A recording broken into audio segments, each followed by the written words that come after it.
দেখো, এই ফ্রি ফায়ারটা সামান্য একটা গেম হলেও এটা যে অনেক মানুষের জীবন পরিবর্তন করে দিয়েছে, আবার অনেক মানুষের জীবন যে ধ্বংস করে দিয়েছে, এটা আমাদের সকলেরই জানা। তবে সামান্য এই গেমটা যে গোটা একটা পরিবারকে আবার নতুন করে জীবন দান করবে, এটা আসলে সকলের অজানা ছিল। হ্যাঁ বন্ধুরা, আজকের গল্পটি এমনই একটা পরিবারকে নিয়ে যারা এই ফ্রি ফায়ার গেমটাকে একেবারেই সহ্য করতে পারতো না, বরং তাদের সন্তান যখন এই গেমটা খেলতো তারা আরও উল্টো বকাবকি করতো।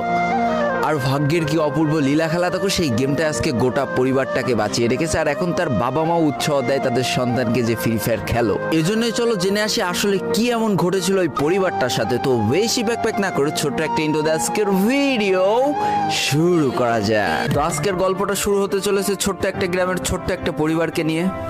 বাবা মা এবং তাদের দুই সন্তান অর্থাৎ দুই ভাই, ছোট্ট একটা পরিবার, খুব সুন্দরভাবে তাদের জীবনযাত্রা চলে যাচ্ছিল। বড় ভাই একটা কোম্পানিতে লেবারের চাকরি করে, বাবা কৃষিকাজ করে, আর তাদের ছোট সন্তান অর্থাৎ ছোট ছেলে কিন্তু ক্লাস 8-এ পড়াশোনা করে।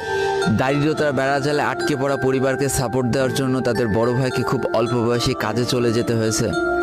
এই জন্য বড় ভাইয়ের পড়াশোনাটা ঠিকমতো হয়ে ওঠেনি। তবে বাবা মার একটাই স্বপ্ন ছিল যে তাদের ছোট সন্তান অর্থাৎ ছোট ছেলে যাতে উচ্চশিক্ষায় শিক্ষিত হয়।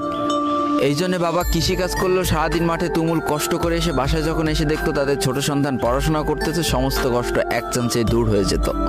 আর তাদের ছোট সন্তান পরিবারে অভাব দেখতে দেখতে বড় হচ্ছে, তো তাই সে একটা সময় ঠিক করেই ফেলে যে তাকে অনেক বড় হতে হবে, লেখাপড়া করে অনেক বড় মানুষের মতো মানুষ হতে হবে। আর ঠিক এমনটাই হতে থাকে। তাদের ছোট ছেলে খুব ভালো রেজাল্টও করতে থাকে, প্রত্যেক ক্লাসে টপ হতেও থাকে। তবে তার একটা বদ অভ্যাস ছিল, সেটা হচ্ছে ফ্রি ফায়ার গেম খেলা। করোনা চলার সময় যখন তার স্কুল বন্ধ হয়ে যায়, তখন তার বাবা এবং বড় ভাইয়ের জমানো কিছু টাকা দিয়ে তাকে একটা ফোন কিনে দেওয়া হয় অনলাইনে ক্লাস করার জন্য। তার ফোনটা ছিল 3 GB র্যামের একটা ফোন। তবে এইখান থেকেই তার ফ্রি ফায়ার গেমের সাথে পরিচয় হওয়া।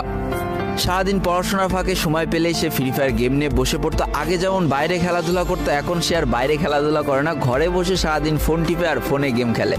এদিকে তার বাবা মা যখন ফ্রি ফায়ার গেম খেলা দেখতো তখন প্রচণ্ড পরিমাণ রেগে যেত, এমনকি মারধর পর্যন্ত করতো যে তুই এই গেম খেলা বাদ দিয়ে দে। তবে তাদের ছোট ছেলে যতই বাবা মার বাধ্য সন্তান হোক না কেন, ফ্রি ফায়ার গেমটা ছাড়তে সে একেবারেই নারাজ। প্রথম দিকে পড়াশোনার ফাঁকে ফাঁকে গেম খেললো, যখন তার বাবা মা তাকে বকা শুরু করে তখন সে রাতের অন্ধকারে গেম খেলা শুরু করে। তবে বন্ধুরা বলে রাখা ভালো, সে কিন্তু তার পড়াশোনা একেবারেই ঠিক রেখেছিল, অর্থাৎ গেমের কোনো কালো ছায়া পড়াশোনার উপরে কোনোদিনই সে পড়তে দেয়নি, যার কারণে তার রেজাল্টও মোটামুটি ভালোই হতো। এতদিন পর্যন্ত পরিবারের সবকিছু ঠিকঠাকই ছিল। এবার আস্তে আস্তে পরিবারটা একটু একটু করে ভাঙতে শুরু করবে। পরিবারের সকলের সম্মতিতে পরিবারের বড় ছেলের সাথে পাশের গ্রামের একটা মেয়ের বিবাহ সম্পন্ন করা হয়। আর যেন বিবাহের কয়েক মাস যেতে না যেতে বড় ভাইয়ের পরিবর্তন লক্ষ্য করতে শুরু করা যায়।